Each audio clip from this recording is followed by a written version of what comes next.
हाँ तो देखिए, आज मैं आपको एक बहुत इंटरेस्टिंग तरीके से क्लास 10th के स्टूडेंट्स के लिए, जिसका नेम है पॉलिनोमियल। अच्छा, पहले हम समझते हैं कि पॉलिनोमियल होता क्या है। तो देखिए, अगर यहां पर एक इक्वेशन लिख दिया जाए, ये मान लीजिए लिख दिया मैंने, कुछ भी लिख दिया, a1 x raise to n plus a2 x raise to n minus 1 plus a3 x minus n2 plus dot dot dot dot, और लास्ट में आपका an लिख दिया, कांस्टेंट वैल्यू। इसमें आपको क्या समझना है? इसमें देखो, ये जो है a1 x raise to n, a2 x raise to n minus 1, a3 x raise to n minus 2, इस तरीके से एक इक्वेशन लिखा हुआ है। ये एक इक्वेशन लिखा हुआ है, सिंगल वेरिएबल में लिखा हुआ है। वेरिएबल x इसमें ओनली यूज हो रहा है, a कांस्टेंट के लिए यूज हो रहा है, जो कांस्टेंट वैल्यू है।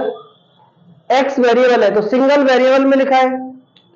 इस इक्वेशन में जो हाईएस्ट पावर है, मैक्सिमम पावर, हाईएस्ट पावर क्या है? n है, तो इसकी हाईएस्ट पावर है n। जो हाईएस्ट पावर है वो इसमें n है, हाईएस्ट पावर। किसी भी पॉलिनोमियल की हाईएस्ट पावर को डिग्री कहते हैं, डिग्री। तो इसका जो डिग्री है वो भी n है। अब यहां पर ये तो पता चल गया कि हाईएस्ट पावर पॉलिनोमियल की डिग्री होती है। अब इसमें यह चेक करना हो कि how many zeros of given polynomial, इसमें जीरोस कितने हो सकते हैं? जीरोस का सेकंड नेम होता है रूट्स। तो जीरोस का भी मालूम करते हैं कितने हो सकते हैं। तो जीरोज इक्वल टू n, तो इसके अंदर जो जीरोज है, नंबर ऑफ जीरोज, वो भी n हो सकते हैं। Highest power he number of zeros को इंडिकेट करती है। तो हाईएस्ट पावर से आपको पता चल जाएगा इसके सॉल्यूशन कितने होंगे, जीरोज कितनी है, रूट्स कितने हैं। इसका सेकंड नेम होता है रूट्स। जैसे एग्जांपल के तौर पर यहां लिख दिया जाए x square plus 5x plus 6 equal to 0 लिख दिया। इसके आपको फैक्टर करना है और x का वैल्यू निकालना है। जो x का वैल्यू मिलेगा वो कितने आंसर्स मिलेंगे आपको? तो इसकी हाईएस्ट पावर क्या है? देखो, हाईएस्ट पावर 2 है, इसकी पावर 1 है, इसकी है ही नहीं, तो हाईएस्ट पावर 2 है, तो इसके नंबर ऑफ जीरोज 2 मिलेंगे आपको, नंबर ऑफ जीरोज। आप इसके फैक्टर करेंगे, आप फैक्टर देखो ऐसे, एक्स स्क्वायर प्लस 6 को ब्रेक करना है आपको, 3x plus 2x plus 6 equal to 0, x common, so x plus 3 plus 2 common, x plus 3 equal to 0, x plus 3 and x plus 2, middle splitting term से किया ये, तो x का आंसर -3 एंड -2, ये 2 आंसर्स मिले आपको, 1 2, और यहां भी पता चल गया था नंबर ऑफ जीरो इज 2। तो मैक्सिमम पावर, हाईएस्ट पावर ही आपको बता सकती है कि इसके नंबर ऑफ जीरोज कितने होंगे। ये तो कंफर्म हो गया आपको। अब क्या होता है, ये जो x की जो वैल्यूज है, अगर आपको ग्राफ ड्रॉ करना होता, ये मैंने ग्राफ ड्रॉ किया, x x dash y y dash, ये इधर -1 -2 -3, इधर 1 2 3 ऐसे होता, यहाँ 1 2 3 -1 -2 और ये -3, ये -3 हो गया, ठीक है। तो x का -3, x का -2, तो -3 तो ये होता, -2 ये होता। अगर आपको इन्हें दूसरे को ज्वाइन करना था तो ये ज्वाइन हो गया, तो इसके आंसर हो गए।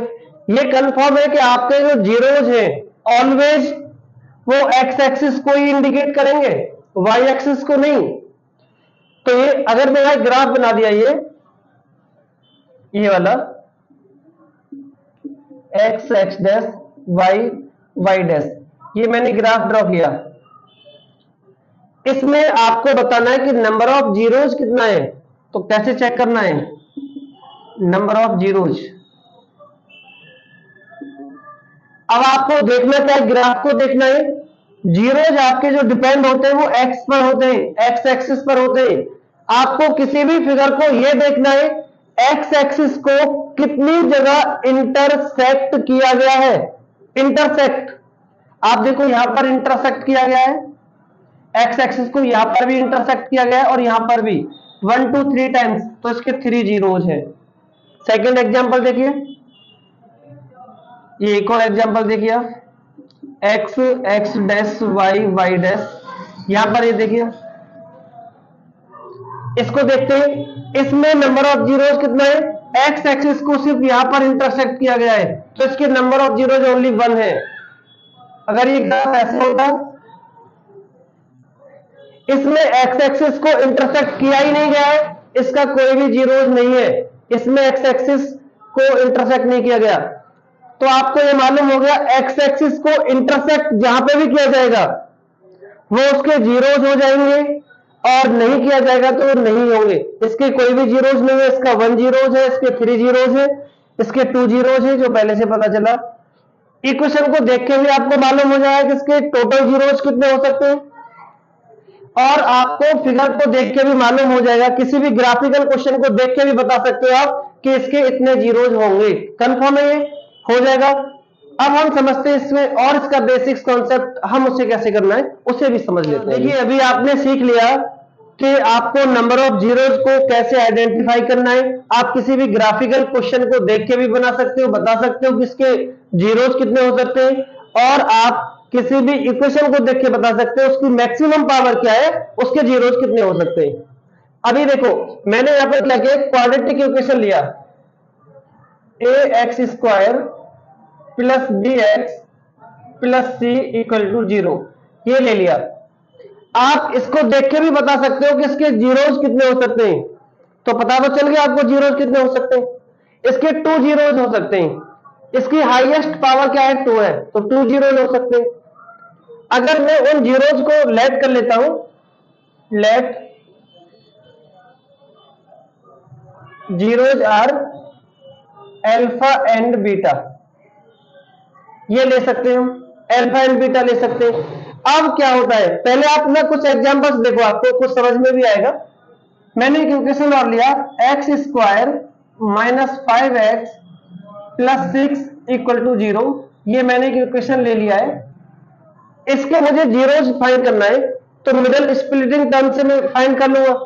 क्या आएगा, x square minus 3x minus 2x plus 6 equal to 0, और इसका फैक्टर हो जाएगा x common, x minus 3 minus 2 x minus 3, x minus 3 इसमें कॉमन हो गया, so x minus 2 equal to 0, x equal to 3 and 2, ये 2 जीरोज हो गए। इसके एक जीरोज का नेम हो गया 3, इसको अल्फा बोल दीजिए, अल्फा हो गया, और एक हो गया आपका बीटा, ये 2 हो गया, ये आंसर निकल गया। अगर आपको सिर्फ यही जीरोज गिवन होते, आपको इक्वेशन बताना था, ये वाला इक्वेशन अगर गिवन होता, क्वेश्चन होता आपको कि find the quadratic equation whose zeros are 3 and 2, आपको इससे उसे कैसे बनाना है, ये देखो।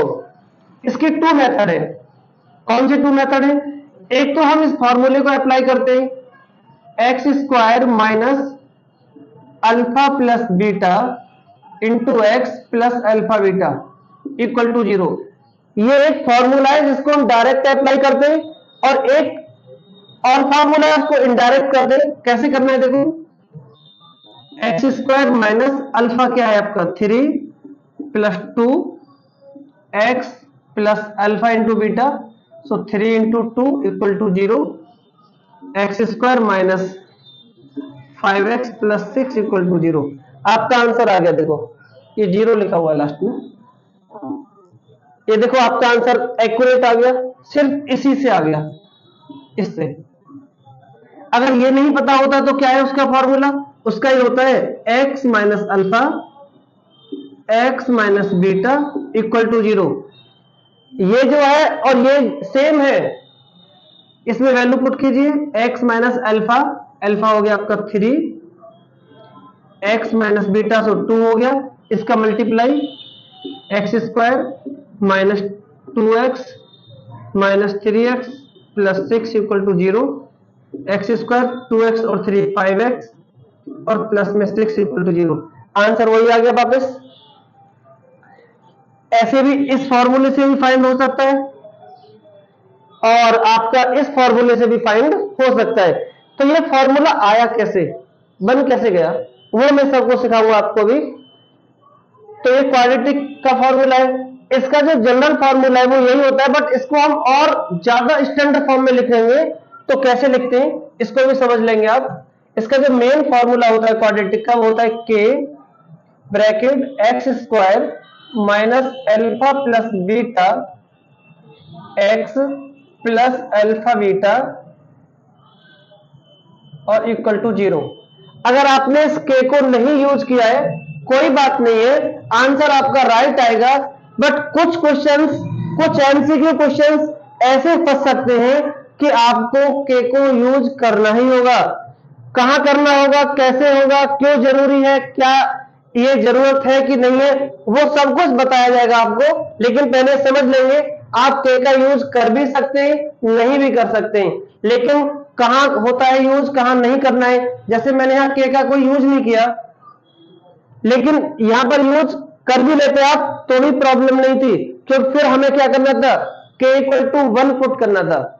इसका मीन्स आप के का यूज करना सीखिए सभी में, इससे आपको बहुत सारे क्वेश्चंस में कभी भी प्रॉब्लम नहीं आएगी। इससे आ भी सकती है, ये नहीं करा मैं आएगी, आ सकती है, मे भी पॉसिबिलिटीज है, बट इससे नहीं आएगी। जिसमें के की कोई वैल्यू गिवन नहीं होती है उसमें आपको 1 पुट करना होता है, ओनली 1। अदरवाइज के गिवन है, नहीं गिवन है तो लॉजिकल तरीके से एमसीक्यू क्वेश्चन को देख के आपको पुट करना है। वो सब कुछ बताया जाएगा आपको बाद में, पहले समझ लेते हैं। देखो मैं यहां ये लिखता हूं x minus alpha and x minus beta equal to 0। ये मैंने जो लिखा था इसको मैंने यहां लिखा, इसका मल्टीप्लाई इससे या ऐसे कैसे भी कर लीजिए, x square minus alpha x minus beta x plus alpha beta equal to 0। So x square minus, इसमें से कॉमन निकालना है x, इसमें हो जाएगा alpha plus beta, x common में हो गया और प्लस में अल्फा बीटा इक्वल टू 0। देखो इसे लिया था मैंने, ये आ गया, मैच हो गया ना फॉर्मूला, ये वाला ये मैच हो गया। अब इससे और हम क्या कर सकते हैं, ये इसका जनरल फॉर्म लिखा हुआ है, ये देखो मैंने यहां ये आपका प्रूव कर दिया फॉर्मूला। इसमें के नहीं आया, के अलग से यूज होता है, ठीक है। ये लिखते हैं a x square plus b x plus c equal to 0। मैं इस इक्वेशन को, इसमें एक्स स्क्वायर का जो कोफिशिएंट है वो 1 है, इसमें एक्स स्क्वायर का कोफिशिएंट ए है, तो इसको भी 1 करना है तो ए से डिवाइड देना होगा। तो यहां हो जाएगा a square plus b upon a x plus c upon a equal to 0। मैंने क्या किया, डिवाइडिंग बाई ए लिख देता हूं मैं, आपको याद रहेगा, डिवाइडिंग बाय ए से डिवाइड किया है। अब इसे और इसे देखो, एक्स स्क्वायर मैच हो गया, एक्स का कोफिशिएंट है, यहां पे भी एक्स का कोफिशिएंट है, कांस्टेंट वैल्यू है, कांस्टेंट वैल्यू है, ये बिल्कुल। अब इससे ये दोनों आपस में ये क्या हो गए, मैच हो गए। अब कंपेयर कर देते हैं, जब मैच हो गए तो एक्स के कोफिशिएंट को एक्स के कोफिशिएंट से कंपेयर करना, तो minus alpha plus beta equal to b upon a, ये हो गया ना, minus alpha plus beta, x का कोफिशिएंट और ये एक्स का कोफिशिएंट, ये हो गया। इसे आप लिख लेंगे आप अल्फा प्लस बीटा, इस वाले सिंबल को उधर माइनस बी अपॉन ए, ये अल्फा प्लस बीटा का फॉर्मूला होता है। अब इसको लास्ट वाले को भी इक्वल कर देते हैं, alpha beta equal to c upon a, ये आपका अल्फा बीटा का फॉर्मूला होता है। तो अल्फा प्लस बीटा का फॉर्मूला होता है माइनस के b upon a, alpha into beta का फॉर्मूला होता है सी अपॉन ए। अब इसको भी हम सीखते हैं, क्या ये सेटिस्फाइड करता है, किसी को नहीं करता है। अब इसको देखिए, इसे समझिए, यहां पर अल्फा 3 है, बीटा 2 है। अल्फा 3 रख लेते हैं इसमें, 3 प्लस बीटा 2 रख लिया, फिर माइनस का सिंबल, माइनस का आ गया, ये बी ये ए भी यहां से ले लेंगे अब इस वाले से, ये ए होता है, ये बी होता है, ये सी होता है, तो कहीं लिख लेते हैं इन्हें, क्या क्या आएगा, चलो मैं यहां लिख देता हूं, यहां देख लेंगे आप। ए आपका आएगा 1, कोई कुछ नहीं है, बी आएगा -5, सी आएगा 6। सो बी का वैल्यू आ रहा है -5/1, ये हो जाएगा आपका 5 इक्वल टू, ये भी 5 इक्वल आ गया। देखो अल्फा इंटू बीटा भी चेक कर लेते हैं, अल्फा 3 है, बीटा 2 है, और सी क्या लिया है 6, A1, ये तो इक्वेशन में था, तो 6 इक्वल टू 6 आ गया, ये भी सेटिस्फाइड हो गया। तो इस तरीके से वेरीफाइड है, इसका मीन्स ये वेरीफाइड भी हो गया। आप इन्हीं फॉर्मूलों का यूज करके वेरीफाई कर सकते हैं। आपको जीरोज गिवन है, उससे इक्वेशन निकाल सकते हैं, इक्वेशन गिवन है, उससे जीरोज निकाल सकते हैं, ऐसे भी फाइंड कर सकते हैं, ऐसे भी कर सकते हैं, वेरीफाई भी कर सकते हैं। इसमें बहुत ही इंटरेस्टिंग फैक्ट है, आपको इस पॉलिनोमियल में बहुत कुछ सीखने को मिलेगा। अभी और क्वेश्चंस मैं कराऊंगा आपको एग्जांपल लेके, अभी समझेंगे। तो देखिए इस पॉलिनोमियल में आपने क्या क्या सीखा, इक्वेशन के फैक्टर्स निकालना, फैक्टर से इक्वेशन बनाना, वेरीफाई करना। एक्सरसाइज 2.2 जो आपके एक्सरसाइज गिवन है, उसका फर्स्ट क्वेश्चन यही है, और ये फर्स्ट जो क्वेश्चन है उसमें सारे पार्ट्स में क्या करना है, आपको जीरोज को निकालना है और उसके बाद उसको वेरीफाई करना है। तो पहले जीरोज फाइंड करना है, फिर वेरीफाई करना है, इसे समझते हैं, फिर आप सारे क्वेश्चन सॉल्यूशन कर लेंगे। पहले इसको मुझे क्या करना है, उसमें लिखा है ना कि find the zeros and verify that, आपको वेरीफाई भी करके बताना है और जीरोज भी निकालना है। तो जीरोज निकाल देते हैं, 8 है, ये 8 को ब्रेक करते हैं, 4 इंटू 2 तो 4 माइनस 2, इसका मिडल स्प्लिटिंग हो जाएगा -4x plus 2x minus 8, x common, so x minus 4 plus 2 common, x minus 4, ये कॉमन हो गया आपका x माइनस 4, और ये हो गया आपका x प्लस 2, यहां से x माइनस 4 जीरोज के इक्वल करना है और ये भी जीरो के इक्वल करना है, सो x4 एंड x माइनस 2। तो आपके जीरोस फाइंड हो गए, ये आंसर आ गया आपका। अल्फा आपका हो गया 4 एंड बीटा हो गया -2। अब इसको वेरीफाई कैसे करना है, ए क्या है इसमें, ए का कॉफिशिएंट 1 है, बी आता है, फिर बी का कॉफिशिएंट -2 है, फिर सी आता है, सी का -8 है। इसको वेरीफाई करना है आपको। तो वेरीफाई कैसे करना था, फॉर्मूला था आपका alpha plus beta equal to होना चाहिए -b/a। So value of alpha, alpha का वैल्यू ये 4 हो गया, बीटा का value -2 equal to minus as it is, B का वैल्यू -2 और a1, 4 - 2 2 में आएगा, माइनस माइनस प्लस, ये भी 2 आएगा, 2 इक्वल टू 2 आ गया। अब सेकंड वाली वैल्यू को चेक करते हैं, अल्फा इंटू बीटा होता है c/a के इक्वल, अल्फा हो गया आपका 4 मल्टीप्लाई बीटा -2 इक्वल टू सी, सी हो गया -8 अपॉन में 1, तो इसका भी -8 आएगा, इसका भी -8 आएगा। अब ये वेरीफाइड हो गया, जीरोज भी फाइंड हो गया, alpha plus beta equal to this relation भी कंप्लीट सॉल्यूशन हो गया, अल्फा इंटू बीटा का c/a के इक्वल होना चाहिए, वो भी हो गया वेरीफाइड। ठीक है, ये वेरीफाइड हो गया। आपको इसी टाइप से सारे क्वेश्चंस को करना है, क्वेश्चन 1 के सारे पार्ट्स को इसी मेथड से आपको करना है, जीरोस फाइंड करना है और उसके बाद उसको वेरीफाई करना है। इसके बाद आपको नेक्स्ट वीडियो में क्वेश्चन 2, अगर आपसे इनमें से कोई क्वेश्चन नहीं हो पाता है क्वेश्चन नंबर 1 में से, जो भी उसके पार्ट्स गिवन है, तो आप कमेंट बॉक्स में कमेंट करके लिख देंगे, क्वेश्चन नंबर के पार्ट के साथ लिख देंगे कि ये वाला नहीं आया आपसे, तो आपको सॉल्यूशन 100% श्योर दिया जाएगा। तो आपको नेक्स्ट वीडियो में क्वेश्चन नंबर 2 का कंप्लीट सॉल्यूशन कराया जाएगा।